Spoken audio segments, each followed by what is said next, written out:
लक्ष्मण का परित्याग। जब इस प्रकार राज्य करते हुए श्री रघुनाथ जी को बहुत वर्ष व्यतीत हो गए, तब एक दिन काल तपस्वी के वेश में राजद्वार पर आया। उसने संदेश भिजवाया कि मैं महर्षि अतिबल का दूत हूं और अत्यंत आवश्यक कार्य से श्री रामचंद्र जी से मिलना चाहता हूं। संदेश पाकर राजचंद्र जी ने उसे तत्काल बुला भेजा। काल के उपस्थित होने पर श्री राम ने उन्हें सत्कारपूर्वक यथोचित आसन दिया और महर्षि अतिबल का संदेश सुनाने का आग्रह किया। यह सुनकर मुनिवेशधारी काल ने कहा, यह बात अत्यंत गोपनीय है। यहां हम दोनों के अतिरिक्त कोई तीसरा व्यक्ति नहीं रहना चाहिए। मैं आपको इसी शर्त पर उनका संदेश दे सकता हूं कि यदि बातचीत के समय कोई व्यक्ति आ जाए तो आप उसका वध कर देंगे।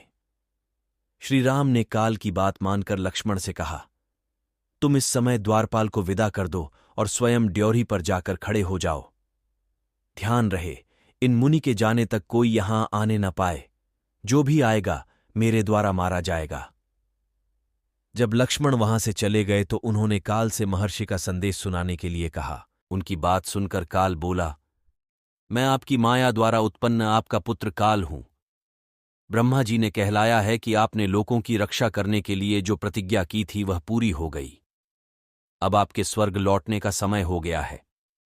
वैसे आप अब भी यहां रहना चाहें तो आपकी इच्छा है। यह सुनकर श्री राम ने कहा, जब मेरा कार्य पूरा हो गया तो फिर मैं यहां रहकर क्या करूंगा? मैं शीघ्र ही अपने लोक को लौटूंगा।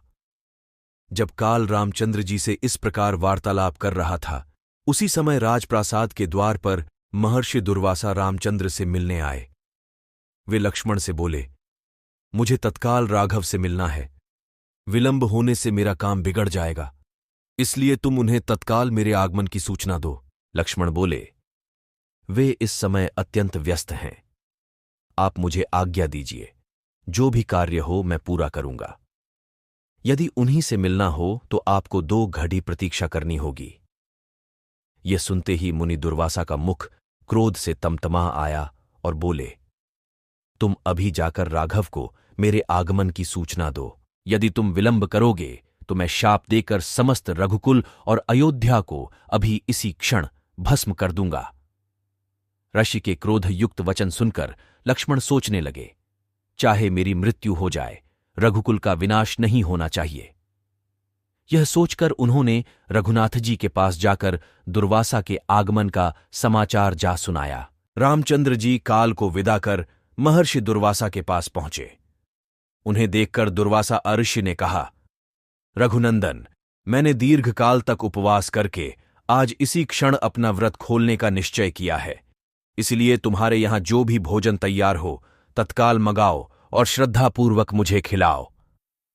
रामचंद्र जी ने उन्हें सब प्रकार से संतुष्ट कर विदा किया। फिर वे काल की दिए गए वचन को स्मरण कर भावी भ्रातृवियोग की आशंका से अत्यंत दुःखी हुए। अग्रज को दुःखी देख लक्ष्मण बोले, प्रभु, यह तो काल की गति है। आप दुःखी न हो और निश्चिंत होकर मेरा वध करके अपनी प्रतिज्ञा पूरी करें। लक्ष्मण की बात सुनकर वे और भी व्याकुल हो गए। उन्होंने गुरु वशिष्ठ तथा मंत्रियों को बुलाकर उन्हें संपूर्ण वृत्तांत सुनाया। यह सुनकर वशिष्ठ जी बोले, राघव, आप सबको शीघ्र ही यह संसार त्याग कर अपने अपने लोकों को जाना है। इसका प्रारंभ सीता के प्रस्थान से हो चुका है, इसलिए आप लक्ष्मण का परित्याग करके अपनी प्रतिज्ञा पूरी करें। प्रतिज्ञा नष्ट होने से धर्म का लोप हो जाता है। साधु पुरुषों का त्याग करना उनके वध करने के समान ही होता है। गुरु वशिष्ठ की सम्मति मानकर श्री राम ने दुखी मन से लक्ष्मण का परित्याग कर दिया। वहां से चलकर लक्ष्मण सरयू के तट पर आए।